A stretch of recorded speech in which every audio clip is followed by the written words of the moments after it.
এই বাংলাদেশের তথাকথিত একজন সাকিব আল হাসান, বিশ্ব সেরা অলরাউন্ডার, চেনেন কে চেনেন না? বিশ্বের সেরা অলরাউন্ডার সাকিব আল হাসান কয়েকদিন আগে, নির্বাচনের আগে পুরাতন চাদর পরে ঘুরলো ভোট চাওয়ার জন্য। হযরত উমর ফারুকের আকৃতি ধারণ করে পুরাতন চাদর পরে বাড়ি বাড়ি ঘুরেছে ভোট চাওয়ার জন্য। অথচ আজকে এক ভক্ত গেল তার কাছে ছবি তুলতে, সেলফি তুলতে, ছবি উঠাতে দেওয়া তো দূরের কথা, তাকে তাড়িয়ে গেছে মারার জন্য, তাকে চর উঠাইছে, থাপ্পড় উঠাইছে মারার জন্য। জোরে কর নাউজুবিল্লাহ। কি বুঝলেন? ক্ষমতা পাওয়ার পরে মানুষ পরিবর্তন হয়ে যায়, মানুষের খুলস পরিবর্তন হয়।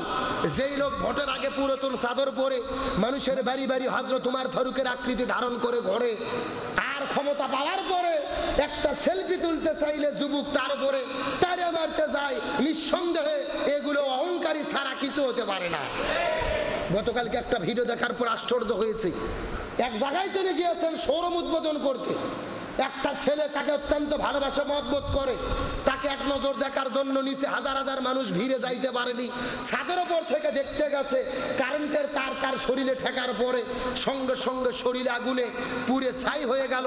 তার শরীরে আগুন দাউ দাউ করে জ্বলা শুরু করলো, কারেন্টের শখকে পড়া শুরু করলেন। এমনও ভক্ত তার।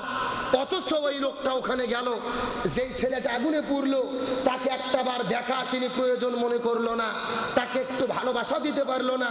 আমি তার বিরোধিতা করার জন্য নাই, সাকিব আল হাসানকে বলতে চাই, একজন মানুষের জনপ্রিয়তা এটা নিজে নিজেই অর্জন হয় না, এটা হলো আল্লাহর নিয়ামত। এটা কার নিয়ামত?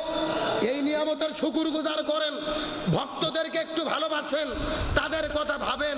আল্লাহর কোরআন বলেন, যদি কেউ নিয়ামতের স্বীকার করে, শুকরিয়া করে, আমি আল্লাহ তার নিয়ামতকে বাড়াইয়া দেই। আর যদি কেউ নিয়ামত পাওয়ার পরে অস্বীকার করে, অবহেলা করে, তাদের সঙ্গে খারাপ ব্যবহার করে, তাদের নিয়ামত আমি ধ্বংস করে দেই। আর আখিরাতে তাদের জন্য রয়েছে যন্ত্রণাদায়ক শাস্তি। জোরে কর নাউজুবিল্লাহ। এই জন্য একটু জনপ্রিয়তা হওয়ার পরে, সেলিব্রিটি হওয়ার পরে যা খুশি তাই করা যাবে না। এমনও মানুষ আছে বড় হওয়ার পরে অন্য মানুষকে মানুষ মনে করে না। আল্লাহর কোরআন বলছে না, উলাইকা কালানাম, মানুষ হয়েছে মানুষের মতো থাকো। আর মানুষ যখন মানুষ থাকে না, এরা হয় পশু, বালহুম আদল, কিছু কিছু মানুষ হয় প্রচুর চাইতেও নিকৃষ্ট। কথা কন না কে? আজকে এরকম ক্ষমতার অহংকারী লোক আমাদের মধ্যে আছে না নাই? এই জন্য বলবো, ক্ষমতার অহংকার করা যাবে না, টাকার অহংকার করা যাবে না, সম্পদের অহংকার করা যাবে না। কবরের মধ্যে আমার রাজত্ব যাবে না, আমার টাকা যাবে না, আমার সম্পদ যাবে না, ওই কবরে যাবে আমার আমুল। সুতরাং রাসূল বলেছেন, হযরত আলী রাদিয়াল্লাহু তাআলা বর্ণনা করে বলেন, একজন মানুষের সঙ্গে হাসি মুখে কথা বলাও হলো ইবাদত। জোরে কোন সুবহানাল্লাহ। একটা মানুষের সঙ্গে হাসি মুখে কথা বলা কি? ইবাদত।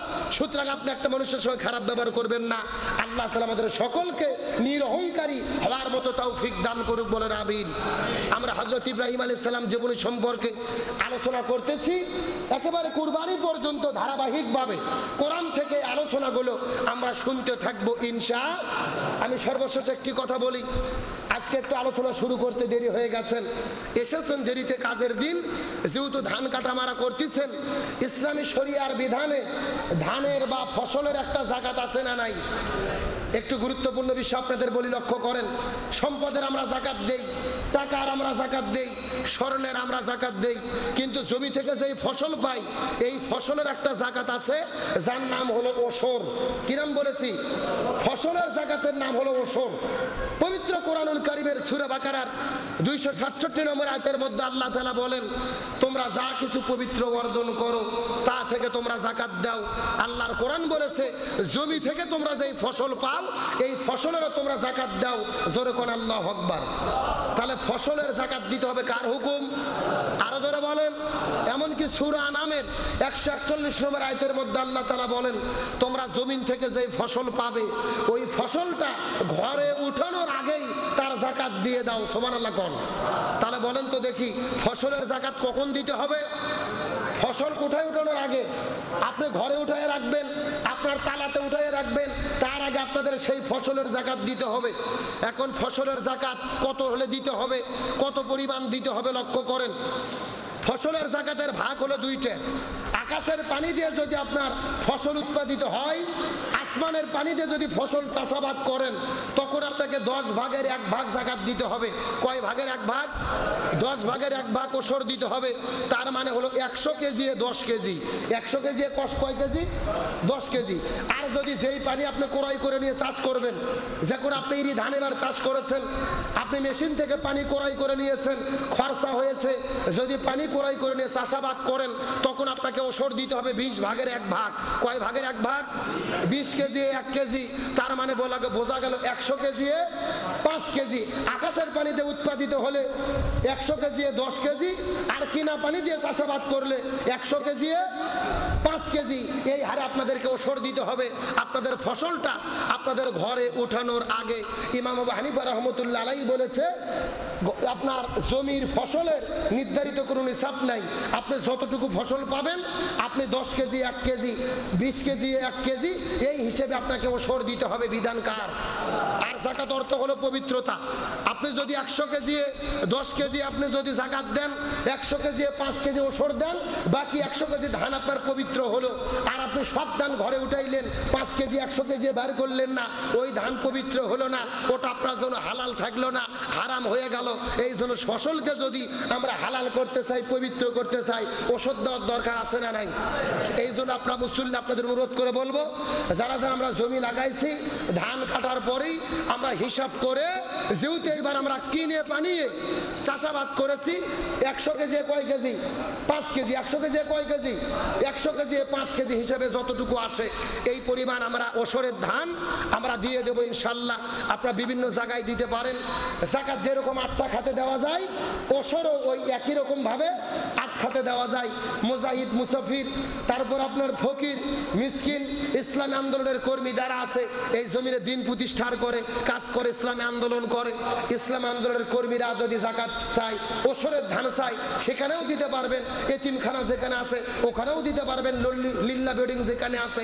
আল্লাহ তাআলা আমাদের সকলকে ফসলের ওসরটা হিসাব করে দেওয়ার তৌফিক দান করুক, বলেন আমিন। হলো 40 জন ছেলে মেয়ে যখন জিনা ব্যভিচার করা শুরু করলো, ওই 70,000 ফেরেশতা যখন ওখান থেকে চলে গেল, তারা সড়ক ঘোরাইতে ঘোরাইতে ইব্রাহিম নবীকে যখন ফেলে দিল, ইব্রাহিম নবী আকাশের মধ্যে ওরা শুরু করেছে। ঘুরতে ঘুরতে যখন অগ্নিকুণ্ডের মধ্যে পড়বে, আল্লাহ তাআলা 7 আসমানের দরজা খুলে দিল। আল্লাহ আসমানের দরজাগুলোকে খুলে দিলেন যেন আল্লাহর বন্ধু হযরত ইব্রাহিম আলাইহিস সালামের এই ঘটনাটা ফেরেশতা স্বচক্ষে দেখতে পারে। যখন আল্লাহ তাআলা আসমানের দরজাটা খুলে দিল, আসমানের ভেতর থেকে আল্লাহর লক্ষ লক্ষ কোটি কোটি ফেরেশতারা ইব্রাহিম নবীর এই ঘটনাটা দেখার পরে চোখের পানি ফেলে কান্না করে করে আল্লাহর কাছে দোয়া করে। জিবরাইল ডাক দিয়ে বলেন, আল্লাহ আমি একটু যাই, একটু আমার বন্ধু আপনার বন্ধু ইব্রাহিমকে সাহায্য করতে চাই। আল্লাহ বলে, জিবরাইল যাও। এই কথা শোনার পরে হযরত জিবরাইল আলাইহিস সালাম দৌড়াইতে দৌড়াইতে চোখের পলকার সাজিম থেকে ইব্রাহিম নবীর কাছে যাওয়ার পরে ডাক দিয়ে বলে, ইব্রাহিম বলো তোমার কি কোনো সাহায্যের দরকার আছে নাকি? তুমি যদি বলো আমি আমার এই 600টা আল্লাহ নূরের পাকা দিয়েছে, এই পাকাগুলো একটা ঝাড়ি দিয়ে মুহূর্তের মধ্যে নমরুদের অগ্নিকুণ্ডকে এই জায়গার মধ্য থেকে পানির মতো উড়াইয়া দেব, আগুন বন্ধ হয়ে যাবে। ও ইব্রাহিম বলো তুমি, তোমার কি কোনো সাহায্য লাগবে নাকি? ইব্রাহিম ডাকতে বলে, জিবরাইল তোমাকে কি আল্লাহ কি সাহায্য করতে বলেছে? জিবরাইল তোমাকে কি আল্লাহ সাহায্য করতে বলেছে? জিবরাইল বলেন, আল্লাহ আমাকে এখন পর্যন্ত হুকুম করে নাই, আমি তোমার মহব্বত ভালোবাসায় এসেছি।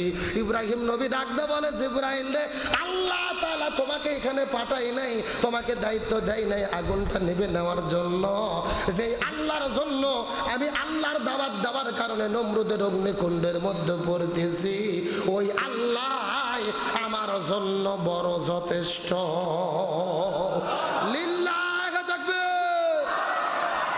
ঈমান কাকে বলে বোঝার চেষ্টা করেন। ইব্রাহিম আলাইহিস সালাম জিবরাইলকে বলতিছে, তোমাকে আল্লাহ সাহায্য করার জন্য পাঠাইছে? জিবরাইল বলতিছে না। ইব্রাহিম নবী বলতিছে তোমার সাহায্যের দরকার নেই, এখানে আমি আগুনে পড়তেছি কার দিনের দাওয়াত দেওয়ার জন্য? আরো জোরে বলেন। ইব্রাহিম বলতেছে যে আল্লাহর দাওয়াত দিয়ে আমি আগুনে পড়তেছি, ওই আল্লাহ কি দেখে না? সুবহানাল্লাহ কোন। তাহলে আমার কি সাহায্য লাগবে বলা লাগবে কেন? ওই আল্লাহই তো আমার জন্য যথেষ্ট। জোরে বলেন না সুবহানাল্লাহ। আমাদের জাতির পিতা হযরত ইব্রাহিম আলাইহিস সালাম কিভাবে ঈমানের শিক্ষা আমাদেরকে দিয়েছেন। আমার প্রিয় বন্ধুগণ, মুসলমান ভাইরা গভীর মনোযোগ। ইব্রাহিমের জবাব শোনার পর স্তব্ধ হয়ে গেলেন, কোনো কথা বলতে পারে না জিবরাইল। অপমানিত হয়ে গেছেন ইব্রাহিমের জবাব শোনার পরে। জিবরাইল আলাইহিস সালাম চুপ করে জায়গার মধ্যে বসে গেলেন। এমন সময় হযরত ইব্রাহিম আলাইহিস সালাম আগুনের মধ্যে যখন পড়বে, অগ্নিকুণ্ডের মধ্যে যখন ঢুকে পড়বেন, সঙ্গে সঙ্গে আমার আল্লাহ তাআলা আগুনকে ঘোষণা করে দিলেন, ইয়া নারু কুনি বারদাও ওয়া সালামান আলা ইব্রাহিম।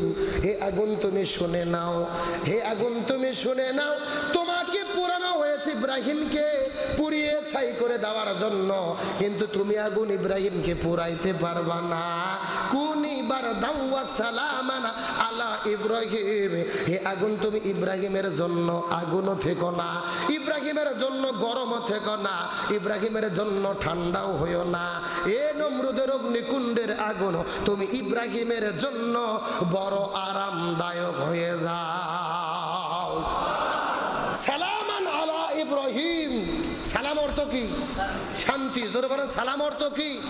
আল্লাহ বলতেছে আগুন তুমি গরমও হইও না, আবার বেশি শীতও হইও না। শীত হলেও কষ্ট আছে না নাই? আল্লাহ বলতেছে সালামান আলা ইব্রাহিম, তুমি ইব্রাহিমের জন্য আরামদায়ক হও। সুবহানাল্লাহ কোন। আমার প্রিয় বন্ধুগণ, মুসলমান ভাইরা গভীর মনোযোগ। হযরত ইব্রাহিম আলাইহিস সালাম ওই অগ্নিকুণ্ডের মধ্যে পড়ার পরে নমরুদ চতুর্দিক থেকে লক্ষ্য করে দেখে অগ্নিকুণ্ডের ভেতরে আগুন দাউ দাউ করে জ্বলতেছে, কিন্তু আগুন ইব্রাহিম নবীকে পোড়াতে পারতেছে না। ওই অগ্নিকুণ্ডের ভেতরে আল্লাহ একটা ফুলের বাগান বানায়া দিয়েছে। আরো জোরে বলেন। ওই ফুলের বাগানের মধ্যে একটা সুন্দর খাট দেখা যায়, ওই সুন্দর বাগানের মধ্যে সুন্দর একটা পালঙ্ক দেখা যায়। ওই খাটের মধ্যে ইব্রাহিম নবী বসে আছে। এমনিতেই বসে নাই রে, আমাদের জাতির পিতা ইব্রাহিম আলাইহিস সালাম ওই খাটের উপরে বসে বসে আল্লাহকে সিজদা করতেছে। লিল্লাহি তাকবীর। সেই জাতির পিতার সন্তান, সেই জাতির পিতাকে আগুনে পুড়তে পারে নাই। আগুনের মধ্যে আল্লাহ তাআলা খাটের পালং বানিয়ে দিলেন। খাটের মধ্যে বসে বসে হযরত ইব্রাহিম আলাইহিস সালাম আল্লাহকে সিজদা করতেছে। আমরা সেই পিতার সন্তান, কোনো অহংকার নেই, কোনো ভাব নেই, সর্বাবস্থায় গোলামি করেছে কার? অথচ আমরা মুসলমান দাবি করি। আমাদের অহংকার কে দেখে? যদি ভালো কোনো চাকরি পাই, ভালো কোনো ব্যবসা প্রতিষ্ঠা করতে পারি, যদি ভালো কোনো উপার্জন করতে পারি, তাহলে তো আমাদের ক্ষমতা অহংকারে কেউ কাছে আসতে পারে না। আর ক্ষমতার চেয়ার পাইলে তো কথাই নাই। কথা কন না কে?